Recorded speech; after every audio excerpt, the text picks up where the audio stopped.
Buenas noches, ¿cómo están? Sean todos bienvenidos a nuestra clase número 5, hoy viernes 18 de mayo del año 2022. Hoy estaremos discutiendo sobre los puntos que ya hemos conversado en la clase pasada.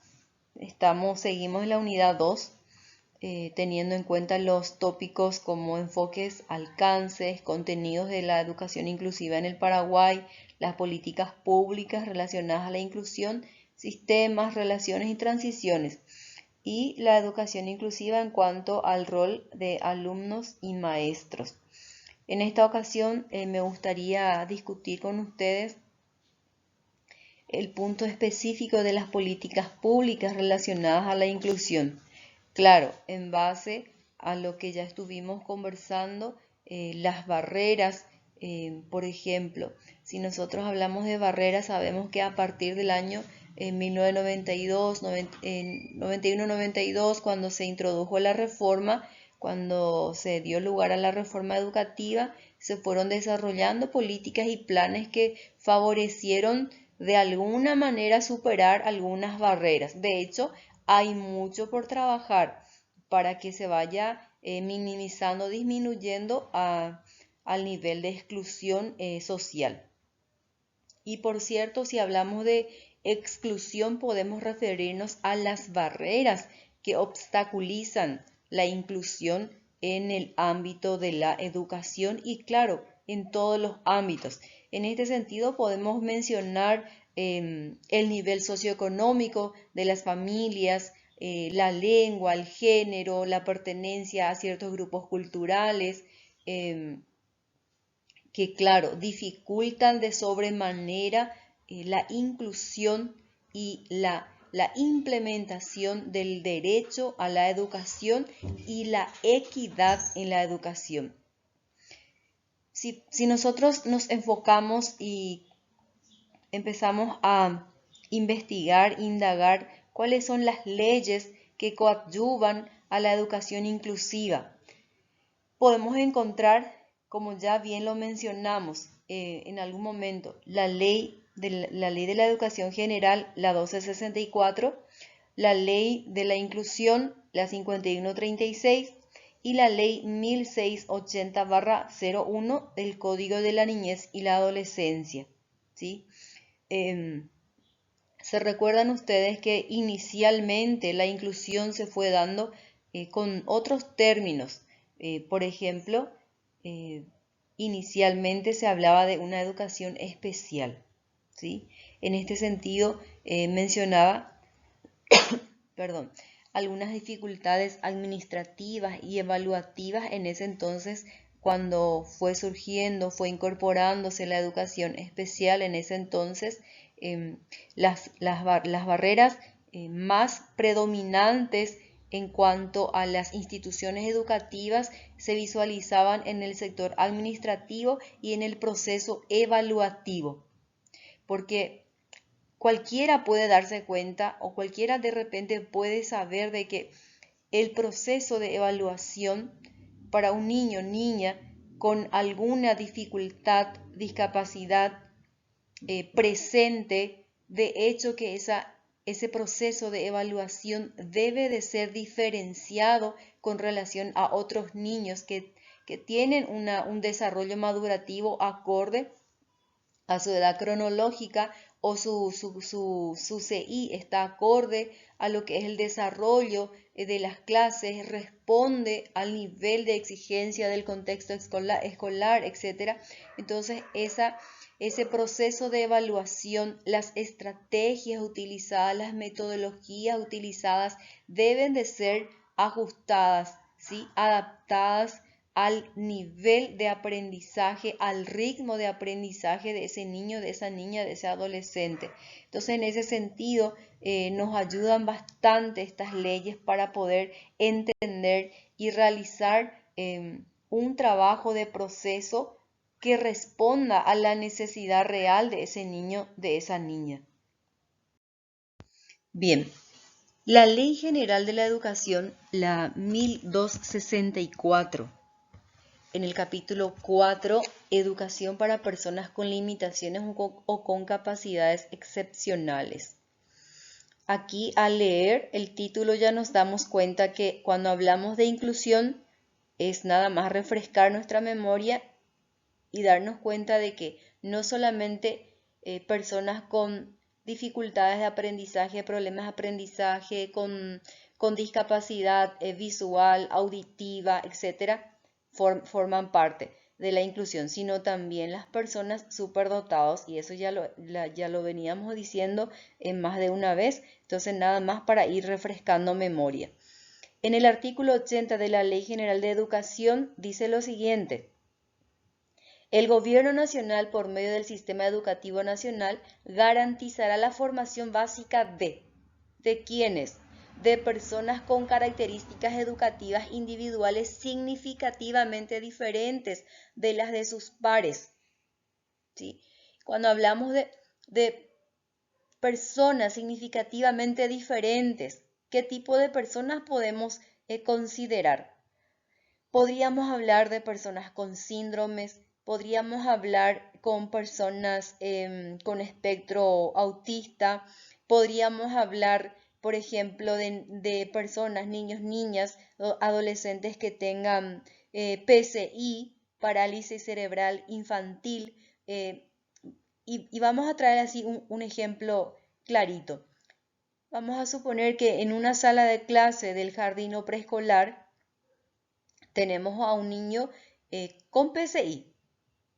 Ese niño probablemente dependiendo de la estimulación que se le haya dado desde el momento del padecimiento del PCI, podría tener dificultades de equilibrio corporal, dificultades de desenvolvimiento para valerse por sí mismo, para realizar sus necesidades fisiológicas y otras dificultades. En ese sentido, podemos hablar de personas significativamente diferentes de las de sus pares.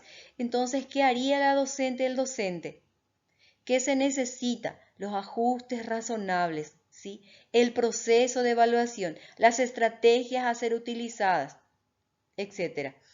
En el inciso B, personas con necesidades educativas especiales, los superdotados, personas con dificultades de aprendizaje, con trastornos de conducta, con trastornos de lenguaje y otros.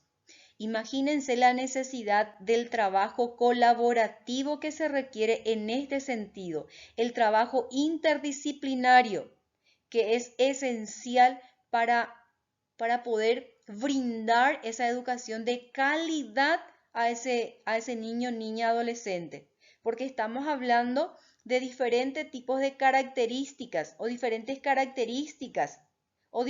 necesidades educativas. Entonces, se requiere de un equipo interdisciplinario y es lo que realmente, no quiero decir que no existe, pero en su mínimo porcentaje se implementa un equipo interdisciplinario en las instituciones educativas. Entonces, menester es realmente observar estos aspectos y promover una inclusión desde el lugar donde me corresponde, ¿sí?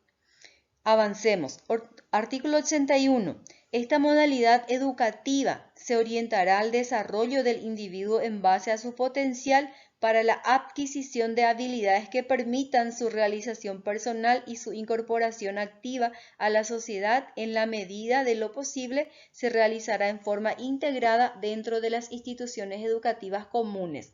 ¿Se acuerdan que en la entrevista que ustedes habían realizado en la primera tarea de entrevista a las familias, una de las preguntas eran si esa institución está brindando una educación de calidad, si es suficiente, si fueron aceptados fácilmente, si cuál fue la apertura de la institución? Entonces aquí la Ley General de Educación 1264 nos respalda, nos sostiene para que podamos decir que una escuela, una educación tiene la obligación de incluir sin importar, sin considerar las características en el sentido de las diferencias de cada persona, de cada necesidad. ¿Por qué? Porque no es ese alumno, esa alumna la que se tiene que ajustar a la institución. Es la institución que tiene que ajustarse a ese niño, a esa niña y a la necesidad que presenta esa persona. Entonces las instituciones están obligadas a estar capacitadas en todos los sentidos y a responder. Y sé que esto no es así, pero por lo menos tenemos que saber de que tiene que ser así e insistir en todo momento a que se pueda ir cumpliendo por lo menos paulatinamente estos artículos, que es el mismo Estado que va generando estas leyes, ¿sí? Y en el artículo 82 dice, el contenido especial de los programas de estos servicios y su orientación técnico-pedagógica, así como el sistema de evaluación y promoción serán aprobados por el Ministerio de Educación y Cultura. Todo lo que se ha de enseñar debe de estar aprobado por el Ministerio de Educación y Cultura. En el artículo 83, el personal docente de esta modalidad educativa deberá contar con una formación especializada y permanente, actualizada, porque sabemos que cada día van surgiendo divergentes necesidades que amerita una actualización profesional. En el artículo 84, el Gobierno Nacional establecerá la política para la prevención, el diagnóstico precoz y el tratamiento de las personas con necesidades especiales.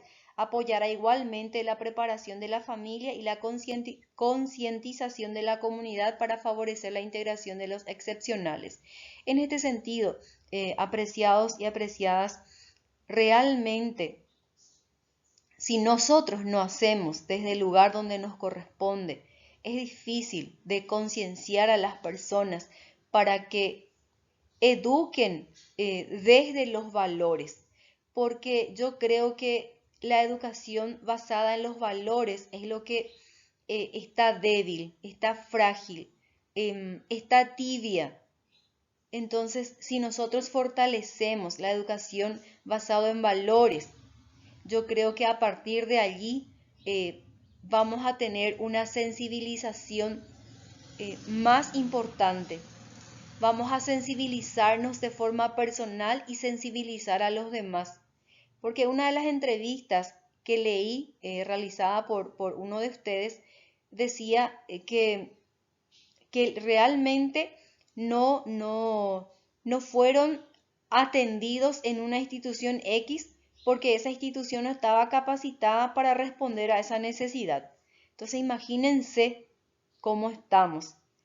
Y a partir de esa reflexión, a partir de pensar en lo que yo pueda aportar, es en lo que nosotros podríamos lograr mayores resultados en un plazo, vamos a decirlo así, un mediano plazo, para no decir a largo plazo. Entonces, yo les invito a reflexionar nuestro rol como psicólogos, nuestro rol como ciudadanos, como personas civiles y qué puedo aportar para que esa familia se sienta incluida, para que ese niño, esa niña, adolescente se sienta incluida, incluido. ¿Qué puedo brindar? ¿Sí? Y aquí les dejo para que ustedes puedan leer el Código de la Niñez y Adolescencia, estos 3 artículos. Y como último, me gustaría que lean detenidamente estas 3 normativas y que puedan hacer una relación que exista entre cada una de ellas. ¿Cuáles son los aspectos comunes entre ellos? Y escriban en sus cuadernos y en la próxima clase vamos a debatirlo, ¿sí? Que tengan un buen descanso. Hasta la próxima.